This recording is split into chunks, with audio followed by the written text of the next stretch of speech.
नमस्कार, मैं डॉक्टर विवेक गुप्ता हूँ। आज हम कैंसर गॉल ब्लैडर के बारे में बात करेंगे। आमतौर पे गॉल ब्लैडर में पथरी या गॉल ब्लैडर स्टोन के बारे में सब लोग जानते हैं। यह बीमारी में मरीज को पेट में दर्द, उल्टी, बुखार जैसी शिकायत हो सकती है तथा इससे पेट में दाहिने हिस्से में एकदम से दर्द होता है तथा अल्ट्रासाउंड में स्टोन का मालूम पड़ता है। यह एक सिंपल बीमारी है, इसका ऑपरेशन भी रिलेटिवली सिंपल है। इसको जनरली दूरबीन के द्वारा आजकल गॉल ब्लैडर निकाल दिया जाता है। पर हम जिस बीमारी के बारे में बात कर रहे हैं वो एक गंभीर बीमारी है। गॉल ब्लैडर जो है वो एक पाउच नुमा ऑर्गन होता है जो लिवर से चिपका हुआ रहता है तथा कुछ कंडीशन में इसमें कैंसर भी बन जाता है या गांठ बन जाती है, उसे गॉल ब्लैडर कैंसर बोलते हैं। यह भारतवर्ष में जो गैंगेटिक बेल्ट है, जो तराई रीजन है, उसमें बहुत मात्रा में देखा जाता है। तो दुनिया में कुछ ही देश हैं जहाँ पे कि गॉल ब्लैडर कैंसर के पेशेंट बहुत ज़्यादा हैं, जैसे कि बोलिविया, चिली, नेपाल, थाईलैंड।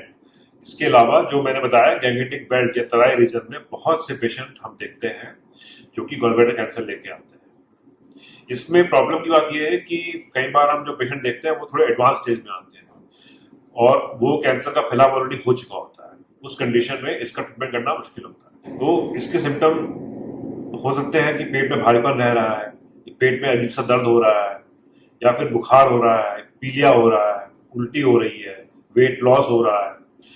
तो ये इसके सिम्टम होते हैं। ये सिम्टम कई बार गॉल ब्लैडर स्टोन से या फिर गैस्ट्राइटिस आदि बीमारी से भी कंफ्यूजिंग हो सकते हैं।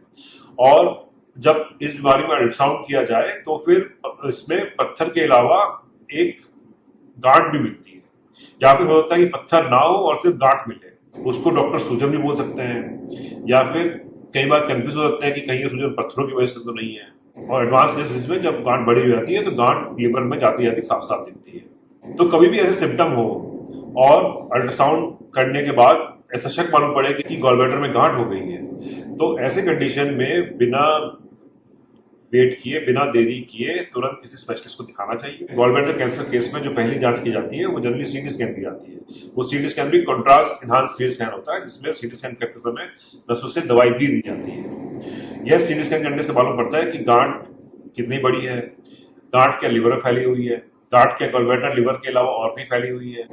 यह गांठ आंतों को भी दबा सकती है, स्टमक या ड्यूडेनम को पे प्रेशर डाल सकती है, जिसकी वजह से मरीज को उल्टियां भी हो सकती है। तो यह सब सीटी स्कैन में देखा जाता है। गांठ के फैलाव के अलावा एक और चीज देखी जाती है कि इसमें लिम्फ नोड इन्वॉल्वमेंट कितना है। लिम्फ नोड जो है वो ग्लैंड होते हैं, जैसे कि कभी किसी को टॉन्सिल हो जाए तो यहाँ गले के पास सूजन हो जाती है, तो वो जो है लिम्फ नोड जो है भर जाता है। टॉन्सिल भी एक तरह का लिम्फ नोड ही है। तो ये जो लिम्फ नोड है ये कभी कभी इन्फेक्शन से भर जाते हैं, पर ये कैंसर से भी भर जाते हैं।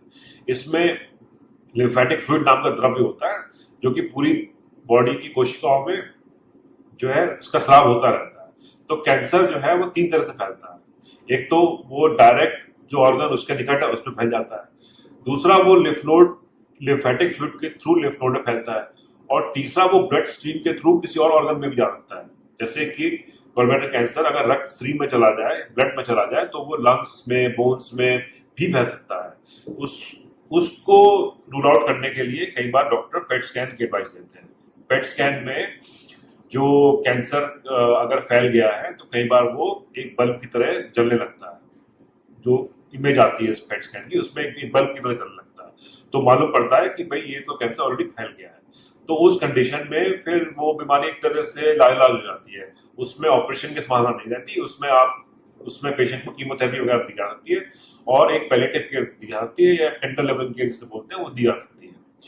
तो इसमें गांठ के अलावा लिम्फेटिक स्प्रेड भी देखते हैं। ये देखते हैं कि गॉल ब्लैडर के पास जो लिम्फ नोड है, जो इसके जो लिम्फेटिक फ्लूइड है वो ज्यादातर पैंक्रियास और जो पेट की जो बड़ी खून नलियां होती हैं जिसको एओर्टा बोलते हैं उसकी तरफ जाता है। तो अगर लिम्फ नोड स्प्रेड ज्यादा हो गया है और अगर एओर्टा की तरफ भी लिम्फ नोड स्प्रेड ज्यादा हो गया है, लिम्फ नोड बड़े दिखाई दे रहे हैं, तो ऐसे केस में ऑपरेशन हो तो सकता है, लेकिन ऑपरेशन के बाद सक्सेस की संभावना कम रहती है। स्पेशली अगर लिम्फ नोड वो एओर्टा जो खून की जो मोटी धमनियां है वहां चला गया, उनके आसपास चला गया, तो सीटी स्कैन व पेट स्कैन के द्वारा यह निर्धारित किया जाता है कि क्या वो कैंसर ऑपरेबल है और कैंसर की स्टेज क्या है। तो जो 4th स्टेज कैंसर है, इसका मतलब कि ऑलमोस्ट वो खून के द्वारा और अंगों में फैल चुका है। और या स्टेज 3 जो एडवांस स्टेज है, उसमें वो ऑर्गन लिम्फ नोड में भी आ चुका है। स्टेज 2 में जो कैंसर है वो लिमिटेड है। यह सब जानकारी लेने के बाद चिकित्सक उसका प्लान बनाते हैं ट्रीटमेंट का। तो पूरी तरह से बीमारी को खत्म करने का एकमात्र इलाज तो ऑपरेशन ही है।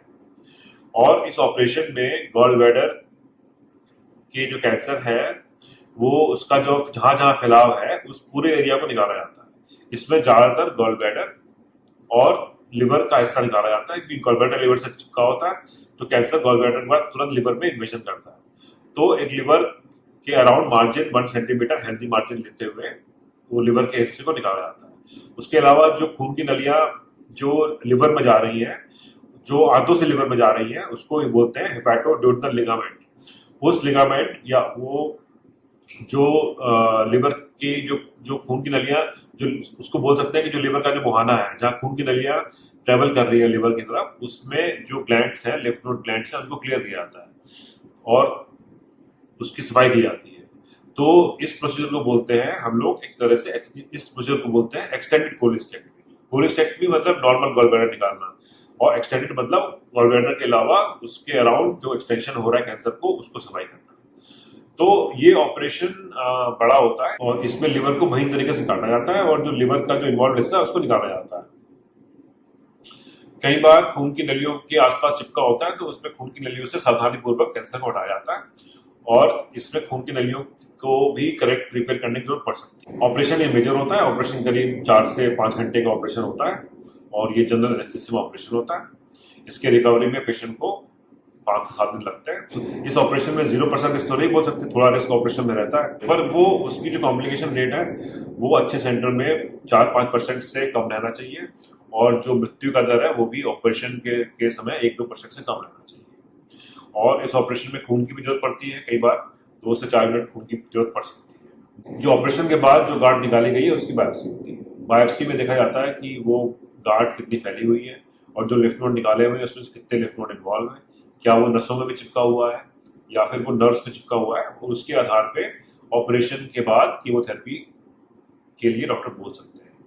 रेडिएशन इसमें बहुत कारगर नहीं सिद्ध हुआ है, लेकिन रेडिएशन का प्रयोग कुछ सेंटर करते हैं और इसमें कई बार कैंसर ऑपरेशन से पहले बड़ा होता है, ऐसा लगता है कि ऑपरेशन नहीं हो पाएगा, तो कई बार केमोथेरेपी या फिर रेडियोथेरेपी के प्रयोग से या दोनों के प्रयोग से कैंसर को छोटा किया जाता है और छोटा करने के बाद उसको ऑपरेशन भी किया जाता है।